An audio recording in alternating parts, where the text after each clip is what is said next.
బర్దాష్ కాక నంగనాచి మాటలు చెప్పి దొంగ మాటలు మోసపు మాటలు చెప్పి ఎట్లనన్నా ప్రజలను మోసం చేసి అధికారంలోకి రావాలని చెప్పి అరిచేతుల స్వర్గం చూపెట్టి ఆ మొండి చేయోళ్ళు మోసం చేసిండ్రు, గెలిచిండ్రు. కానీ నిజంగా చెప్పానంటే తప్పు రేవంత్ రెడ్డిది కాదు, తప్పు రేవంత్ రెడ్డిది కాదు. ఎందుకంటే రేవంత్ రెడ్డి చాలా నిజాయితీ గల్ల మోసగాడు. ఆయన నిజాయితీగానే మోసం చేసిండు. ఏం చెప్పిండు రేవంత్ రెడ్డి టీవీలల్లా? ప్రజలు మోసపోవాలనే కోరుకుంటారు. చూసిరా మీరు లేదా? అది మోసపోవాలనే కోరుకుంటారు ప్రజలు, మోసగాళ్ళని నమ్ముతారు, అందుకే మేము మోసం చేస్తూనే ఉంటాం అని చెప్పిండు. కానీ నిన్న ఇవాళ చూస్తున్నా, అమ్మతోడు చెప్తున్నా, తెలుగు భాషలో గిన్ని తిట్లుంటాయని నాకు కూడా తెలియదు. అరే రే రే రే ఏం తిట్లు తిడుతుర్రా ఆయన, నాకు అర్థం కాదు. మొన్న ఒక అవ్వని చూసిన, మీ కల్వకుర్తి తాలూకానేనట, ఎర్ర సీర కట్టుకున్నది, మా అమ్మమ్మ లెక్కనే ఉన్నది చూస్తే, పెద్ద మనిషి. ఇక ఆమె తిట్టుడు చూస్తేనైతే ఇంకోడు రేషం ఉన్నోడైతే యాడనో పాడుపడ్డ బావి చూసుకొని ఆయన దుంకి చచ్చిపోతుండే.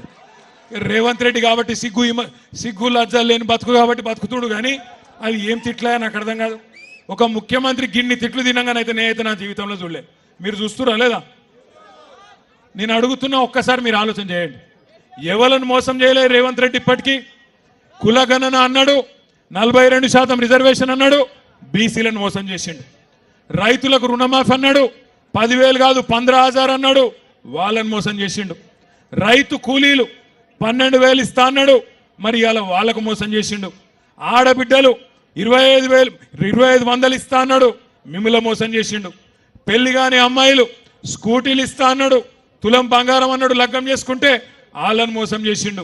ఆఖరికి ఈరోజు ఎట్లయిపోయింది పరిస్థితి అంటే, ఈ రాష్ట్రంలో ఒక దిక్కు ఆటో డ్రైవర్ల ఆత్మహత్యలు, ఇంకో దిక్కు చేనేత కార్మికుల ఆత్మహత్యలు, ఇంకో దిక్కు రైతులు.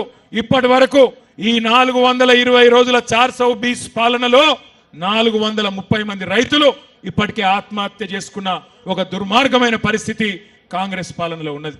అది మాత్రమే కాదు, ఇప్పుడు మా సోదరులు ఆర్ఎస్ ప్రవీణ్ కుమార్ గారు చెప్పినట్టు మన పిల్లలు బాగుండాలి, వాళ్ళు బాగా చదువుకోవాలి, విదేశాలకు పోవాలి, ప్రపంచంతో పోటీ పడే బిడ్డలుగా తయారు కావాలని చెప్పి మన నాయకుడు కేసీఆర్ గారు కొత్తగా తెచ్చుకున్న తెలంగాణలో 1022 గురుకుల పాఠశాలలు పెట్టి ఒక్కొక్క పిల్లోడి మీద